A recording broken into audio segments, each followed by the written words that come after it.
여러분은 우리 전통 타악기에 대해서 얼마나 알고 계신가요? 혹시 사물놀이에 쓰이는 악기 정도만 기억하고 계신 건 아닌가요? 우리 전통 타악에 대한 열정으로 세계 속에 한민족의 울림을 전하고 계신 분이십니다. 오늘 문화호통의 주인공 대북 연주자 임원식님을 소개합니다.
예, 안녕하십니까. 대북 연주자 임원식입니다. 예, 오늘 제가 천년의 북소리를 공연을 했는데, 여러분 어떻게 들으셨는지 참 궁금합니다. 잘 들으셨나요? 예. 제가 이제 대북을 친 지는 94년도 그때에 배웠죠. 대북을 배우게 된 계기는, 90년도인가? 그때, 국립극장에서 동양 삼북 해가지고 일본, 중국, 우리나라 이렇게 세 팀이 공연하는 게 있었어요. 일본 애들은 그 다이꼬라고 하잖아요. 커다란 북것에서 마지막 팬티처럼 훈도시라고 하는 거 그거 하고 이렇게 여기다가 또 이렇게 이마에다 또 이렇게 수건 두르고 그렇게 치는데 걔네들이 힘이 세요. 힘이 세고 그 일본이 느낄 수 있는 그 강함이 있어요. 또 중국은 굉장히 대륙적이잖아요. 우리가 봤을 때 대륙적인데 상대적으로 얘네는 대북이 아기자기해요. 그러니까 일본은 강한데 중국은 아기자기한 거라. 근데 그렇다면 이제 우리나라가 이제 북을 쳐야 되는데 우리나라 북은 대북 연주자가 없었어요. 그러니까 대북 연주자라고 하면은 이제 스님들이 생각이 나죠. 예. 근데 스님들은 대북을 연주하는 것이 아니에요. 행위죠. 행위하고 예술하고는 좀 달라요. 우리나라는 대북 연주하는 사람이 없었고 무용단이 그 단청된 3고무, 5고무 이렇게 중북, 조그만 북 이렇게 해가지고 연주를 하는데 화려하긴 한데 북에 대한 그 기운이 일본하고 중국한테 밀리는 거라. 그래서 그걸 보면서 우리나라에는 왜 연주자가 없어요? 저쪽은 지금 2명이 나와서 지금 이 무대를 휘어잡는데 우리는 왜 7, 80명이 나와서 붙어야 되느냐 이거지. 중국이든 일본이든 걔네들이 갖고 왔으면 우리도 거기에 맞는 걸 해서 우리가 갖고 있는 가락, 그 가락의 우수성을 우리가 보여줘야 되는데 다른 쪽으로 갔었던 거라. 그래서 저걸 해야겠다. 그래서 이제 북에 대한 관심을 갖게 되고 제가 어느 날 한번 휴가를 받아서 전국에 있는 절을 한번 다 갔어요. 과연 우리가 북을 치는 사람이 그렇게 없나. 그래서 불국사부터 해가지고 수덕사 해가지고 죄다 돌았어요. 스님들이 북 치는 시간이 딱 하루에 2번이에요. 4시하고 오후 5시. 3시 걸 보려고 새벽에 이동을 하죠. 그래서 그 산사에서 새가 기적이면서 스님들 나와서 공양하면서 이제 북 4개가 치거든요. 스님들하고 다 잘 치는 게 아니에요. 예. 스님들도 어떻게 보면 하나의 직업이기 때문에 어떻게 쳐야 된다는 거에 대한 방식과 이런 것들을 배운 게 없어요. 그냥 그 바로 위에 있던 스님이 이렇게 가르쳐 준 대로 치는 거예요. 그리고 그 연불이 끝날 때 맞춰서 끝내는 거고. 스님들이 치는 북에 대해서 정의가 없다라는 거죠.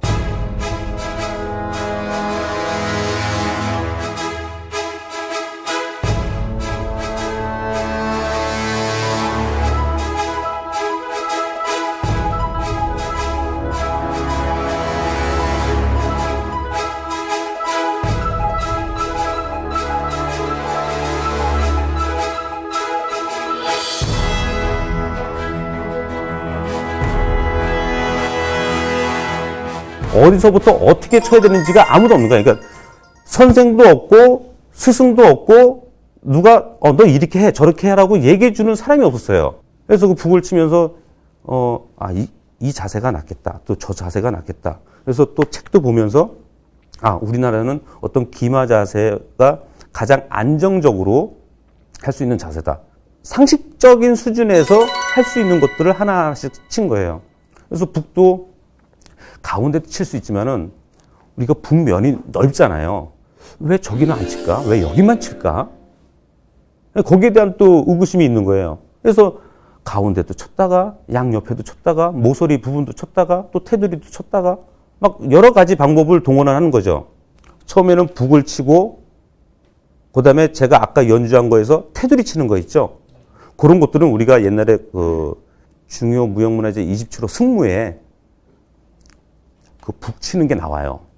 그래서 그것도 또 제가 배우고 보면서 그걸 이제 큰 북으로다가 옮겨가는 과정이죠.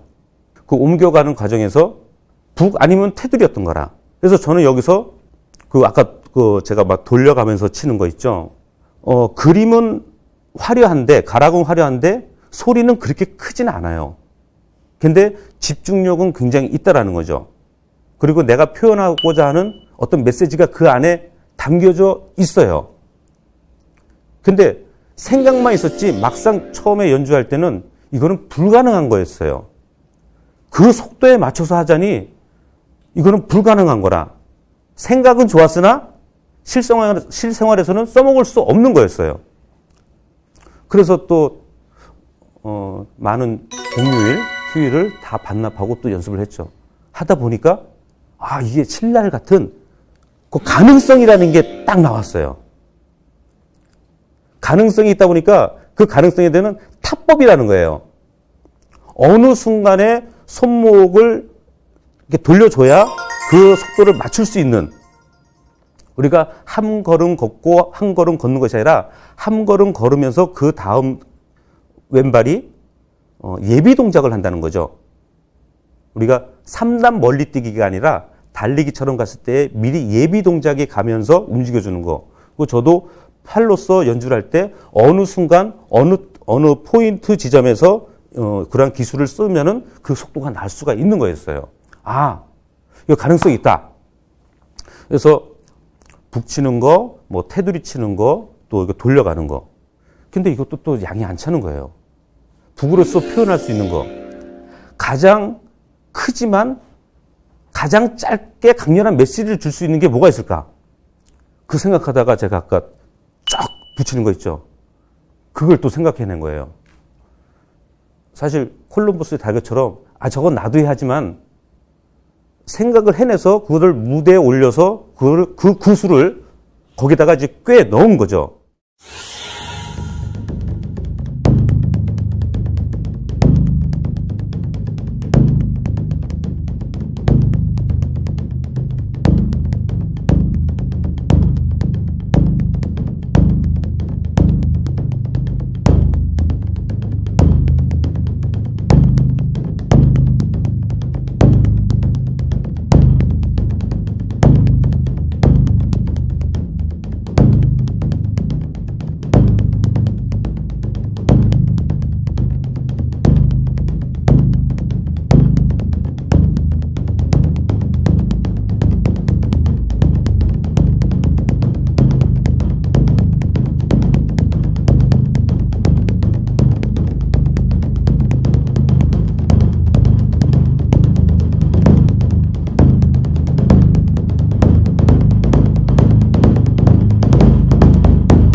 가장 인상적인 연주, 물론 제가 독주에도 있어요. 독주에도 있는데, 제가 한 번은 독일로 한번 공연을 간 적이 있었어요. 독일에는 북이 워낙 커서 이게 국제선에는 북이 들어가는데 국내선에는 북이 안 들어가는 거예요. 그래서 여기서 갈 때는 우리 국제선이니까 들어갔어요. 그래서 프랑크푸르트에서 우리가 다시 이송하는데 거기는 국내선이잖아요. 거기는 안 들어가는 거예요. 그래서 거기서 화물차를 빌려서 아우토반을 걸쳐서 8시간에 걸쳐서 우리가 린츠라고 하는 그 동네를 갔어요. 그래서 거기서 공연을 하고, 그 다음에 제가 그 빈 대학교 있죠? 오스트리아에 있는. 거기서 또 공연을 했는데, 제가 대북을 가져간 게 그 대북을 거기서 연주하고 거기다 기증을 하기로 했어요. 딱 그 날짜가 사람들이 다 방학을 해가지고 교수도 없고 그 관리인도 없고 아무도 없어요. 그냥 다 쉬는 거라. 그래서 그 현지인한테 공연 끝나고 이렇게 막 해서 기증하면은 뭐 사인도 하고 해야 되는데 그거 없이 그냥 놓고 왔어요. 놓고 왔는데 그게 지금 현재 빈 박물관에 이렇게 전시돼 있어요. 그때 공연에 제가 최고의 전성기였어요. 체력적으로나 뭐 어떤 그런 그 제가 가락의 구성이라든가 가락의 완성도가 있거든요. 그 중간중간에 그 넘어가는 부분에 그 완성도가 최고조에 달았을 때가 사실 그 공연이에요. 그날 하면서 아, 오늘 죽자. 뭐 이런 느낌으로 했어요. 내가 지금까지 해왔던 모든 그 힘과 그다음에 내가 갖고 있는 이 정신을 총 몰입을 해서 내가 갈 수 있는 데까지 한번 가보자라고 하는 그런 마음으로다가 연주했던 게 그게 처음이었던 거예요. 그걸 한번 가고 나니까 이제 방법이라는 걸 아는 거예요. 아, 내가 최선을 다하려고 노력을 하면은 이게 사람들한테 감동이 오는구나. 가수가 입만 뻐끔뻐끔한다고 해서 감흥이 오지 않고 노래를 안 해도 그 몸짓에서 그 표정에서 나오는 게 있어요. 저도 그 북에서 북을 그냥 쿵 쳐도 누구나 다 칠 수 있는 쿵쿵이지만 그 전달되는 메시지가 다른 거죠. 그 방법을 저는 그때 느꼈어요. 그래서 그때 연주가 가장 기억에 남고 내가 다시 돌아간다 그러면은 곧 그때 당시로 한번 잠깐 돌아가고 싶긴 해요. 그때 내가 몰입을 해서 내가 진짜 완전히 그 정신이 넉나간 북하고 뭐 몸이 하나가 됐다? 뭐 이런 표현을 좀 쓸게요. 사실 그랬어요. 내가 치는 만큼 이 북이 울려줬어. 약하게 치면 얘가 약하게 울어줬고 세게 치면 세게 울어줬고 그 느낌이라는 게 있어요. 이 정도의 내가 세게를 치면 얘는 이 정도만 울어줘야 되는 거예요. 그리고 내가 강하게 치면 얘가 강하게 또 울음을 울어줬고 그때 당시로 한번 다시 돌아가고 싶은 생각 들고요. 그때 연주가 내 인생에 있어서 가장 중요한 연주였고 내가 북의 세계에서 계속 한층 더 발전할 수 있는 시발점이자 계기가 됐던 그런 연주였습니다. 네, 오늘 제가 이렇게 직접 뵙기 전에는 정말 대북을 잘 연주하시는 분이구나 이렇게만 생각을 했는데 이렇게 우리 가락을 재창조해내고 재발견해내고 모든 것을 또 스스로 그렇게 배우셨는지는 제가 몰랐습니다. 정말 말씀뿐만 아니라 연주 모든 것이 굉장히 감동적인 시간이었는데요. 마지막으로 끝 인사와 함께 또 멋진 연주 부탁드리겠습니다. 저도 늦게 발견했고 누가 시켜서 한 것도 아니고 하지 말라 해서 안 한 것도 아니고 그냥 몸이 이끌려서 지금 현재 이 자리에 와 있는 것 같습니다. 그래서 부족한 거는 제가 시간을 내서 또 배우고 또 앞으로 또 내가 갖고 있는 음악적인 학식을 좀 더 넓혀서 나중에 진짜 후배들한테 아니면 후학들한테 북에 대한 정의를 내릴 수는 없지만 가깝게 정의를 내릴 수 있는 그런 선생님이 좀 되고 싶고요. 또 그런 아빠가 되고 싶고 또 그러한 나중으로 봤을 때는 제가 그러한 조상이 되고 싶고요.